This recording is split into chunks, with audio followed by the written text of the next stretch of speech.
I'm really excited about this adventure.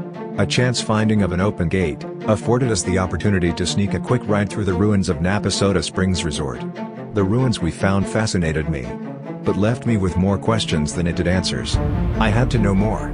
I had to know what each of the crumbling buildings once was. And the more I dug into Soda Springs, the more I got hooked on its amazing story. It's got everything a great story needs.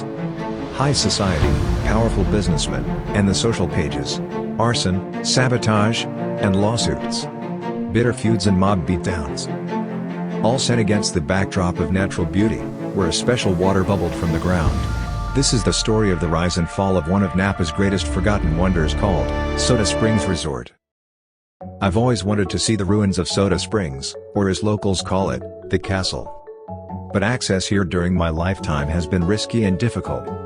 To keep people off the property, no parking signs were placed the length of Soda Springs Road all the way to the main gate. Additional no parking signs dot the sides of Soda Canyon Road, as it approaches Soda Springs Road.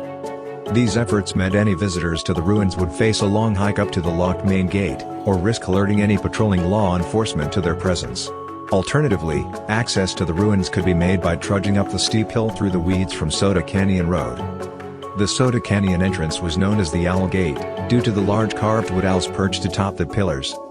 The owl was considered sacred to the area's first occupants, the Wapo Indians. The legends and rumors during my youth were that a very grumpy caretaker would greet visitors with the business end of a shotgun if they were caught on the property. So that meant, any entry would have to be covert, and made under the cover of darkness. I suspect, many of these sorties were probably made with a 12-pack in hand.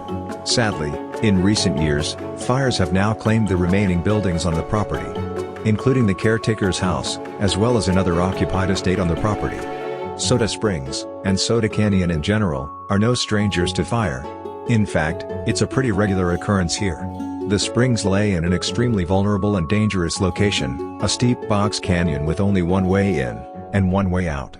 Fires here have claimed many lives, and cost untold fortunes in property damage over the years. One by one, fire after fire has chipped away at history. Bit by bit reducing to rubble, this magnificent property that once attracted wealthy San Francisco elites. So, let's take it back.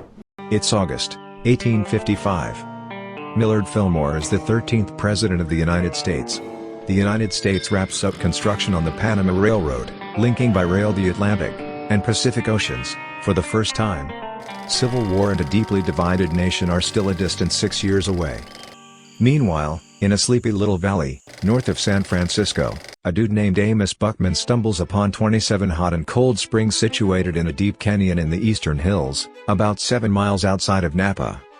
Buckman likes what he sees, and immediately decides to settle there, claiming his stake in this property, and cementing himself forever in Napa's history. Buckman knows this is a special place, and quickly sets to work finding some investment. Buckman finds partnership in the form of Eugene Sullivan, a lawyer from San Francisco, and his partner Captain Willard Allen, who would serve as the on-site manager for the hotel. In July 1856, with construction work still ongoing, Buckman, Sullivan and Allen open the first hotel at Soda Springs. It's not much more than a rectangular tent with a wood floor. But, it's an immediate hit. A letter from Allen to Sullivan reports that the business made $93 its first day. Adjusted for inflation, that's a whopping 3,200 bones today. Not a bad start for a partially completed hotel made from paper and cloth, in a sleepy little valley north of the bay. But, the party wouldn't last for long. Only 1 month later, on August 3, 1856, a brush fire spreads to Soda Springs' first hotel, burning it to the ground. Taking with it the guests' luggage, and the dreams of riches for Sullivan and Allen as hoteliers. Another month goes by, and in late October 1956 Captain Willard Allen decides he just wants out. The captain sells his share to Buckman and Sullivan for $5,000. Sullivan, however, has invested over $20,000 in the property already. Building the roads, the outhouses, a horse barn, and the smoldering hotel. And they figure the property as it sits is probably worth $30,000. So, Sullivan has no intention of bailing out. He's all in. Team Buckman and Sullivan press on. In late 1856, Charles Henry Allen, a Napa local, knocks on Buckman's door and says he's been experimenting with an idea about how to bottle and retain the carbonated bubbly fizz that makes the water so special when it comes out of the ground. A new bottling plant is built at the resorts using Charles Allen's new process, and starts churning out a reported 3,600 bottles of Napa soda water a day. The carbonated beverage in a bottle is an immediate hit in San Francisco and Oakland, where bars and saloons serve it mixed with alcohol. Mineral waters are increasing in popularity throughout the United States, promoted by many doctors as therapeutic for a laundry list of maladies. The rich mineral waters are claimed to treat everything from heart disease to chronic skin conditions. And customers are lining up.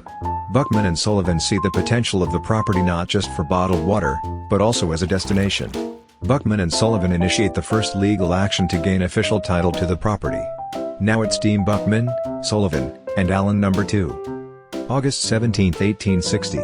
Dr. John Henry Wood shows up out of nowhere, and literally builds a house for himself right next door to Buckman.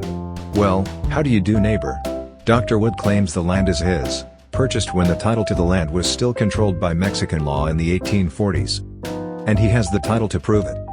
Naturally, Amos Buckman and Eugene Sullivan are fuming about Dr. Wood's claims that he has title to the property.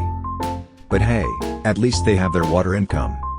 Dr. Wood can't help but notice the 3,600 bottles of water rolling down the hill every day from Charles Allen's bottling plant. And considering that this is his land, and his water, he's going to sell his own Napa soda water. Enter George Whitney. Team Woods and Whitney in the left corner, and Team Buckman, Sullivan, and Allen in the right corner. Ding ding.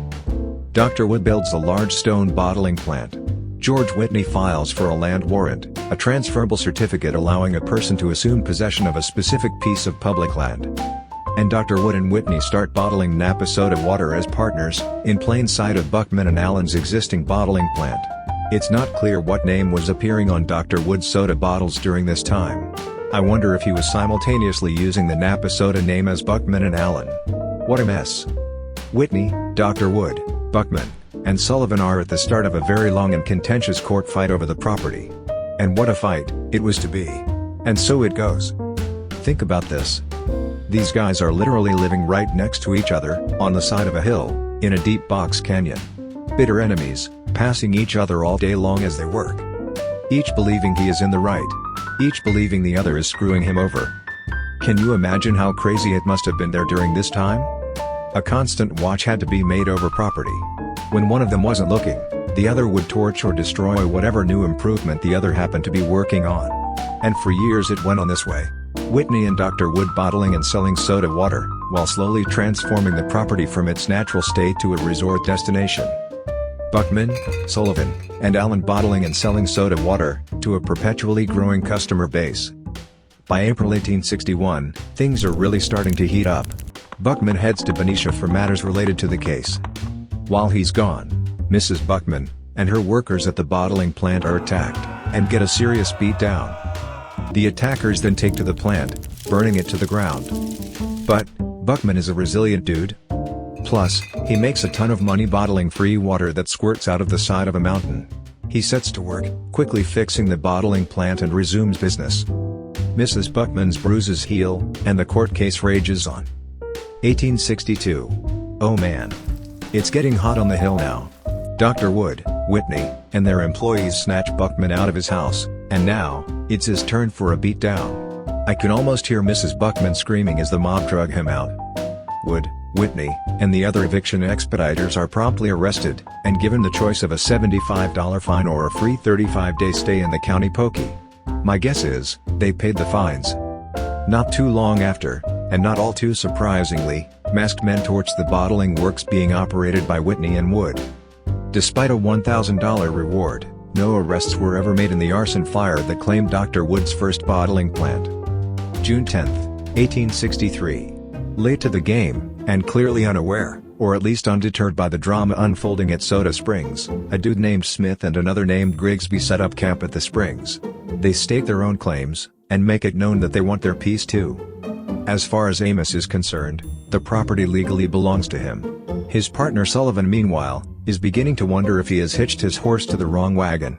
Dr. Wood knows this is his place, and just wants the squatters gone, and the water for himself. Finally, in 1863, the verdict is in. Whitney and Wood are declared the victors, and the court grants them title to the Soda Springs property. Buckman is now a trespasser on Dr. Wood's property.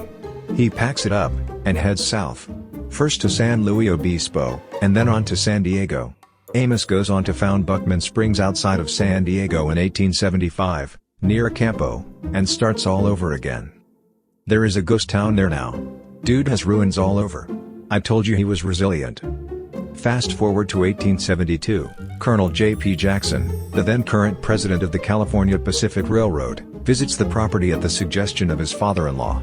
Like so many other before him, the colonel knew this was his jam. Legend has it that Colonel Jackson purchased the 1,000-acre property on the spot for the tidy sum of $25,000. Booyah, way to go Dr. Wood. That's a whopping relative adjusted value close to $600,000 today. But nothing about this mountain is ever so cut and dry. Colonel Jackson didn't show up with a briefcase full of cash. A deal was struck on August 7, 1872, wherein Dr. Wood would carry a $25,000 note for the term of 12 months, at 1% interest monthly. In May 1873, Colonel Jackson wanted to pay off the remaining $15,000 on his mortgage early. Dr. Wood refused the payment and demanded an extra $500 in interest, which Colonel Jackson refused to pay. Dr. Wood initiates foreclosure proceedings to reclaim the property. And once again, the case heads to court for years. Finally on May 22, 1877, the courts determined that $15,075 were due, not the $15,500 that Dr. Wood sought.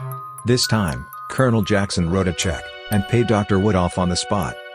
Dr. Wood ended up living in Utica, New York. He passed away of a heart attack in Chicago on April 29, 1907, while traveling with his buddy Dr. Palmer. Colonel Jackson, now with a clean title, wastes no time, and gets right to work on the property. He's got deep pockets, and grand ideas. He quarries stone from the nearby mountains, and builds the stone buildings still visible today in various states of decay. Colonel Jackson officially opens his new resort in 1874. Ornate bathhouses were located near the springs where guests could bathe in the mineral-rich waters. On a hot day, the cool springs provided a great place to cool down. While in contrast, the hot springs remained perpetually warm. The natural carbonation giving turn-of-the-century bathers a similar experience to a modern-day jacuzzi. Pitchers were handily available, so that the healing waters could be consumed directly from the spring. The beautiful grounds boast 12 miles of trails, sprawling over 100 acres. Advertised as pleasant walks through the hills and canyons, the grounds were planted with peach, avocado, apple, olive, almond, banana, and citrus trees, so that guests could enjoy fresh fruit while they strolled along the winding paths. Treetop seating areas and benches were hidden amongst dense landscape, offering lovers an opportunity to sneak a kiss, unseen by nosy passerbys. The native madrona, pine, elm, manzanita, and great mossy oak trees now shared company with newly planted oleander, palm, cypress, and eucalyptus. Well-groomed gravel paths and boardwalks weaved throughout the landscape, surprising guests around every turn with fountains, waterfalls, trout ponds, and elaborate rock and flower gardens. Such was the beauty, celebrity landscape artists were often witnessed about the property, with an easel and paints or a sketchbook. And the view. Always present was the amazing view of the Napa Valley below. For sport, guests could choose from swimming, croquet, shuffleboard, tennis, badminton, billiards, and the resort even had its own bowling alley. For the outdoorsy types, hunting, fishing, and horseback riding were popular activities. Colonel Jackson began construction on what was described as a barn and stable, unlike anything people had seen before. After dropping a reported $40,000 on the construction, and still needing another estimated $20,000 to finish, the colonel was having second thoughts about the building's intended use. How on earth would he recoup such a high cost with horseboarding? Local papers started referring to the building as Jackson's Folly, and declaring that it was to be Jackson's defeat. But this amazing piece of land in Napa's East Hills attracted determined, if not stubborn men. Jackson wisely